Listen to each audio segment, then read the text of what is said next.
समस्त मालवा वासियों के लिए अत्यधिक खुशी का अवसर है कि भगवान ओमकारेश्वर अपनी नगरी को छोड़कर 15 दिनों तक मालवा में रहकर पूरे मालवा का नगर भ्रमण करते हुए प्रजा का हालचाल जानेंगे। इस दौरान ज्योतिर्लिंग ओमकारेश्वर में बाबा की सारी धार्मिक क्रियाएं बंद रहेंगी।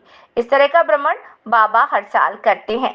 9 नवंबर से 23 नवंबर तक मालवा की प्रजा के हालचाल जानने बाबा ओमकारेश्वर हर साल मालवा भ्रमण पर निकलते हैं। ये प्रथा अनादिकाल से चली आ रही है। इस परंपरा का निर्वाह श्री जी ज्योतिर्लिंग मंदिर ट्रस्ट द्वारा अभी भी किया जा रहा है। पंडित डंकेश्वर दीक्षित के अनुसार 9 नवंबर को प्रातः बाबा का पूजन पाठ, अभिषेक और चोला चढ़ाने के बाद बाबा भोलेनाथ मालवा भ्रमण पर रवाना हो जाते हैं, जो भैरव अष्टमी को ही वापस आएंगे। बाबा के वापस आने पर विशेष पूजन भंडारे का आयोजन किया गया, सुकड़ी का भोग लगाया गया। मालवा भ्रमण पर जाने के दौरान मंदिर में रात्रि शयन आरती में झूला और चौसर पासे व अन्य पूजन बंद रहेगा। नर्मदयो पवित्रे समागमे सज्जन तारणाय सदैव मान्धा त्रिपुरे वसंतम ओंकार ईशम शिवमेकमेणे। द्वादश ज्योतिर्लिंगों में चतुर्ज्योतिर्लिंग ओंकारेश्वर मांधाता राजा की तपस्या से प्रकट हुए हैं।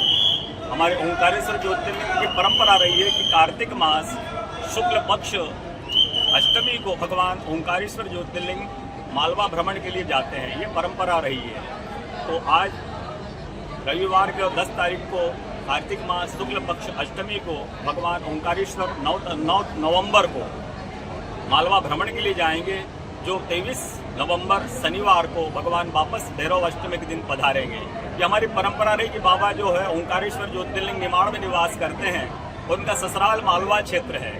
तो 15 दिन के लिए वो कार्तिक मास में भ्रमण के लिए जाते हैं। तो उनके भ्रमण के साथ में जाते तो उनको साथ में मंदिर ट्रस्ट प्रशासन द्वारा उनको ढोल नगाड़े के साथ विदा करके 1.25 मन का प्रसाद मंदिर ट्रस्ट द्वारा उनको वितरित किया जाता है कि जाइए प्रभु 15 दिन जब जाएंगे तो ये प्रसाद लेकर के जाइए, ताकि रास्ते में जो भक्त मिले उनको प्रसाद भी देना है और उनके दुख सुख का हाल लेकर 15 दिन बाद वापस भैरव अष्टमी को 23 नवंबर शनिवार को वापस भोले बाबा लौटेंगे वापस। तो मंदिर ट्रस्ट द्वारा ढोल नगाड़ो स्वागत करेंगे, उनका आगमन के स्वागत करेंगे और झूला पलना चौपड़ पासे भैरव अष्टमी 23 नवंबर शनिवार को ही बाबा का झूला पलना चौबड़ पासे लगेंगे। ये हमारी परंपरा रही है शुरू से ही, उसको हम निभा रहे हैं, उसको आगे बढ़ा रहे हैं। और कार्तिक मास जो श्रेष्ठ महीना है वो भगवान शंकर भोले बाबा के ज्येष्ठ पुत्र का महीना है।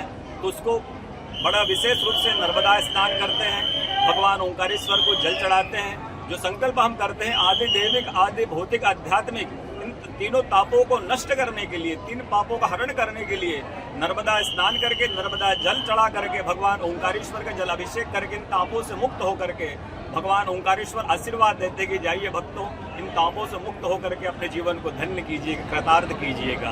बोलो ओंकारेश्वर भगवान की।